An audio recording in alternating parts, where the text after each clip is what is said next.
आज की चर्चा में आपका स्वागत है। एनएफटी की दुनिया वादों और कह सकते हैं टूटे हुए सपनों से भरी है। हाँ बिल्कुल। हमने हजारों डॉलर की डिजिटल आर्ट की कहानियां भी सुनी है और उन प्रोजेक्ट्स के बारे में भी जो मतलब रातों रात गायब हो गए। तो आज जब हमारे हाथ ट्रेजर एनएफटी नाम के एक प्रोजेक्ट का वाइट पेपर लगा है, तो सवाल ये उठता है, क्या ये वाकई कोई खजाना है? हाँ या ये सिर्फ उन्हीं पुराने वादों को एक नए पैकेट में बेच रहा हाँ, है? ये सवाल बिल्कुल सही है और यही आज की हमारी पड़ताल का मिशन है। ये व्हाइट पेपर सिर्फ एक एनएफटी मार्केटप्लेस बनाने की बात नहीं करता। अच्छा। ये एक बिल्कुल नया इकोसिस्टम, एक पूरी की पूरी ब्लॉकचेन बनाने का दावा कर रहा है, जिसे इन्होंने ट्रेजर चेन नाम दिया है। Treasure chain. तो आज हम इस दस्तावेज की मतलब परतों को खोलकर देखेंगे कि इसके दावों में कितना दम है। चलिए तो फिर शुरू करते हैं। सबसे पहले ये ट्रेजर एनएफटी आखिर है क्या? व्हाइट पेपर कहता है कि यह है एक डिजिटल एसेट ट्रेडिंग प्लेटफॉर्म है, जहां आप एनएफटी बना सकते हैं, खरीद बेच सकते हैं और कलेक्ट कर सकते हैं।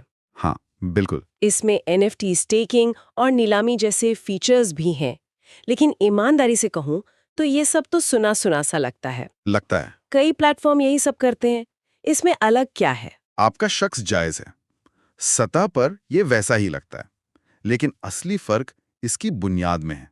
मतलब? ये सिर्फ एक एप्लीकेशन नहीं है जो इथेरियम पर चल रही हो, ये एक लेयर 2 सॉल्यूशन बनाने की कोशिश कर रहा है। ओके, लेयर 2, ये शब्द हम बहुत सुनते हैं।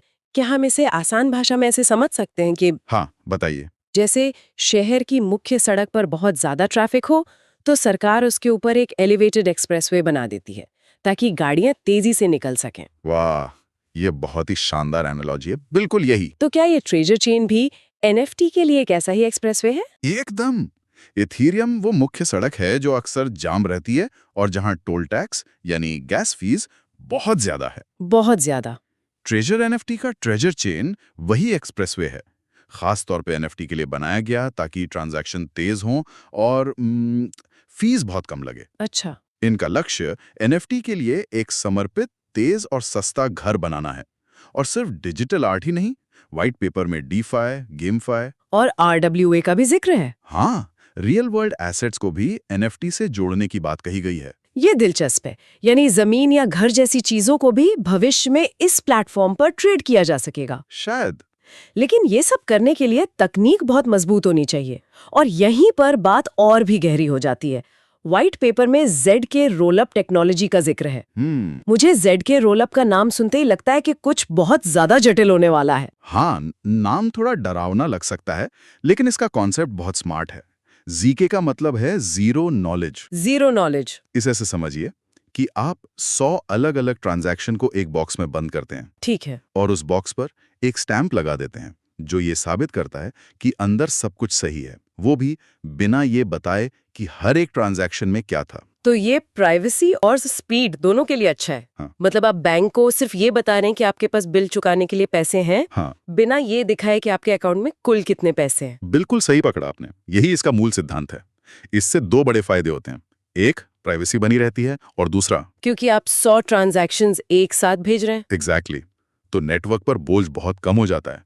और यहीं से व्हाइट पेपर का वो बड़ा दावा आता है कि इससे ट्रांजैक्शन फीस 90% से ज्यादा कम हो सकती है। 90%? ये तो बहुत बड़ा दावा है। बहुत बड़ा। ये सुनने में किसी सपने के सच होने जैसा है, खासकर उन लोगों के लिए जिन्होंने इथेरियम पर सैकड़ों डॉलर की गैस फीस भरी है। इसमें कोई कैच तो नहीं है? देखिए, ये एक बहुत बड़ा गेम चेंजर हो सकता है अगर ये ठीक से काम करे। कैच ये है कि ये तकनीक अभी भी काफी नई है और इसे लागू करना जटिल होता है।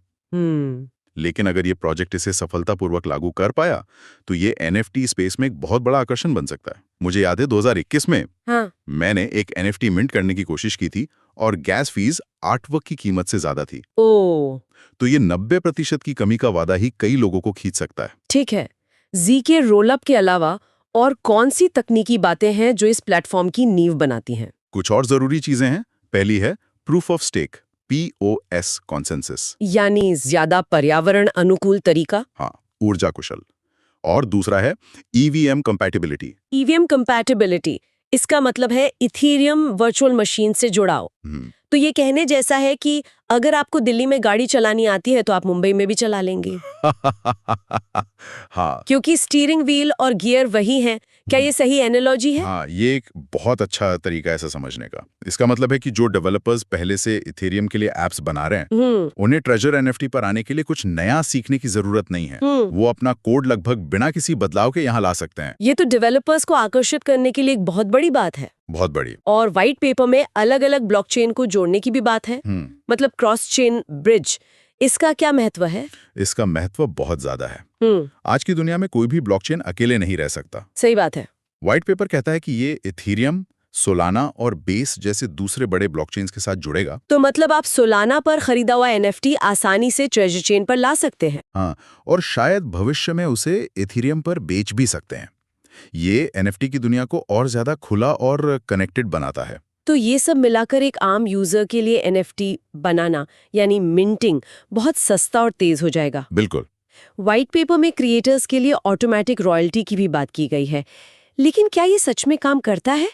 हमने देखा है कि कई बड़े मार्केटप्लेस, हाँ, ये बहुत जरूरी सवाल है। उन्होंने पहले रॉयल्टी लागू करने की कोशिश की, पर बाद में कंपटीशन बढ़ा तो उन्हें इसे हटाना पड़ा। इस प्लेटफॉर्म में ऐसा क्या अलग है? फर्क ये है कि यहाँ रॉयल्टी का नियम मार्केटप्लेस के लेवल पर नहीं, अच्छा, बल्कि ब्लॉकचेन के स्मार्ट कॉन्ट्रैक्ट के लेवल पर ही लागू किया जाएगा। ओ, तो ये ज्यादा गहरा है। इसका मतलब है कि जब तक एनएफटी उस ट्रेजर चेन इकोसिस्टम के अंदर है, रॉयल्टी को बाईपास करना लगभग नामुमकिन होगा। ये क्रिएटर्स के लिए एक बहुत बड़ा आश्वासन है। बहुत बड़ा। ठीक है, ये सारी शानदार टेक्नोलॉजी तो ठीक है, लेकिन आखिर में सब कुछ पैसे पर आकर रुकता है। हमेशा। अगर इसका आर्थिक मॉडल यानी इसका TUFT टोकन लोगों को आकर्षित नहीं कर पाया, तो ये बेहतरीन तकनीक भी बेकार हो जाएगी। बिल्कुल। तो चलिए इस टोकन की कहानी समझते हैं। और यहीं पर व्हाइट पेपर का एक और मजबूत हिस्सा सामने आता है। ये सिर्फ एक टोकन नहीं है, ये पूरे इकोसिस्टम का ईंधन है। एक और टोकन, बाजार में हजारों टोकन पहले से हैं, तो ये TUFT टोकन सिर्फ एक और फैंसी नाम है या इसमें सच में कुछ दम है? नहीं, आपका सवाल बिल्कुल सही है। ये टोकन सिर्फ खरीदने बेचने के लिए नहीं है। तो इसके काम क्या है? इसके कई काम हैं जो इसे इकोसिस्टम में गहराई से जोड़ते हैं। पहला तो जाहिर है पेमेंट, ठीक है, प्लेटफॉर्म पर फीस देने के लिए। लेकिन दूसरा और शायद सबसे महत्वपूर्ण है गवर्नेंस, यानी शासन। गवर्नेंस मतलब जिनके पास टोकन है वो वोट कर पाएंगे।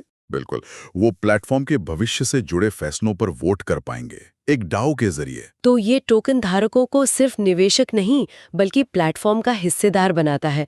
ये तो एक अच्छा विचार है। ठीक है। तीसरा काम है रिवॉर्ड।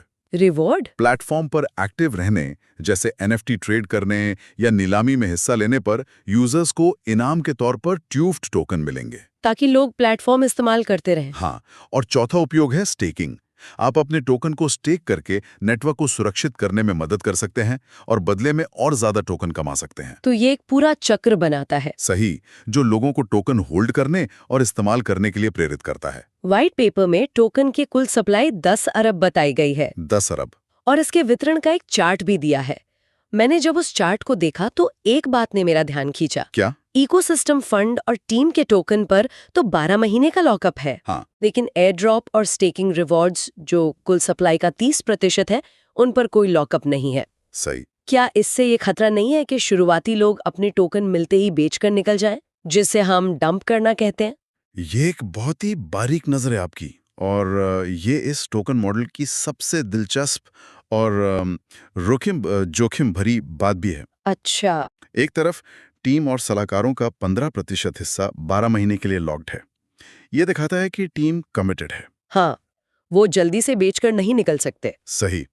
लेकिन दूसरी तरफ एयर ड्रॉप और स्टेकिंग रिवॉर्ड्स को तुरंत उपलब्ध कराकर वे शुरुआती कम्युनिटी को तेजी से बनाना चाहते हैं।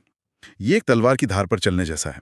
तो ये एक सोची समझी रणनीति है, तेजी से विकास के लिए थोड़ा जोखिम उठाना। हाँ, ये एक क्लासिक ग्रोथ हैकिंग रणनीति है। उनका दाव ये है कि अगर प्लेटफॉर्म वाकई अच्छा हुआ तो ज्यादातर लोग अपने रिवॉर्ड्स को बेचने की बजाय उसे स्टेकिंग में लगाएंगे या और एनएफटी खरीदने में इस्तेमाल करेंगे। लेकिन अगर प्लेटफॉर्म लोगों को आकर्षित नहीं कर पाया तो हाँ, शुरुआती दौर में भारी बिकवाली का दबाव आ सकता है। ये एक बड़ा दाव है। तो इसका कुल मिलाकर मतलब क्या हुआ?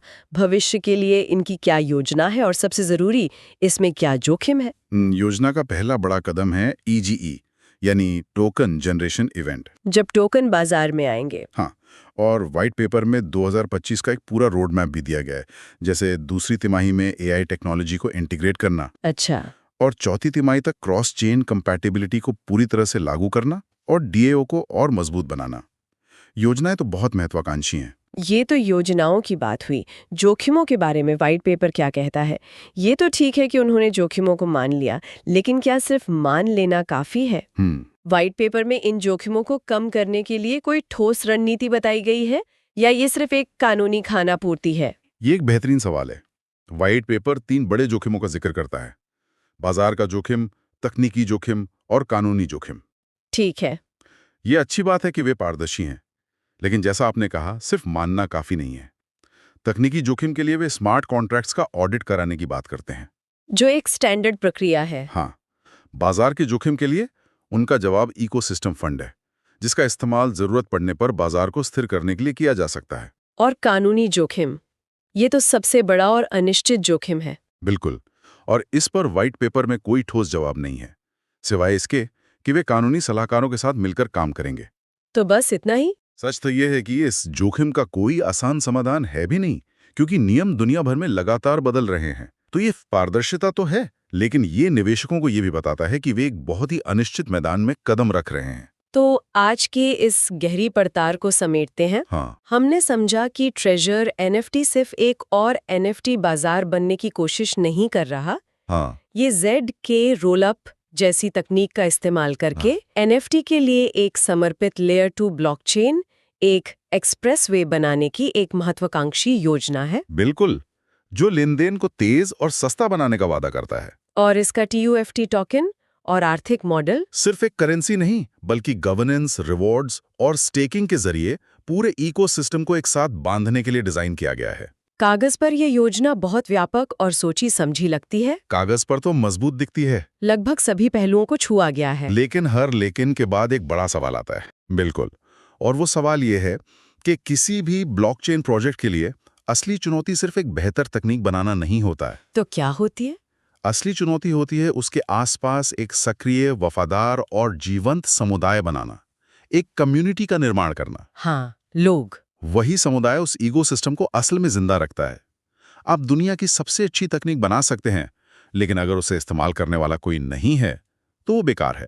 तो सोचने वाली बात ये है, जो इस व्हाइट पेपर के हर पन्ने के पीछे छिपी है, सोचने वाली बात ये है, क्या ट्रेजर एनएफटी सिर्फ एक बेहतर तकनीक बना पाएगा, या ये उस समुदाय को भी आकर्षित और एकजुट कर पाएगा जो इसे वास्तव में सफल बनाएगा? क्योंकि अंत में एक ब्लॉकचेन की असली कीमत उसकी तकनीक में नहीं, बल्कि उसके नेटवर्क में, उसके लोगों में होती है। इसी सवाल के जवाब पर इस प्रोजेक्ट का भविष्य निर्भर करेगा।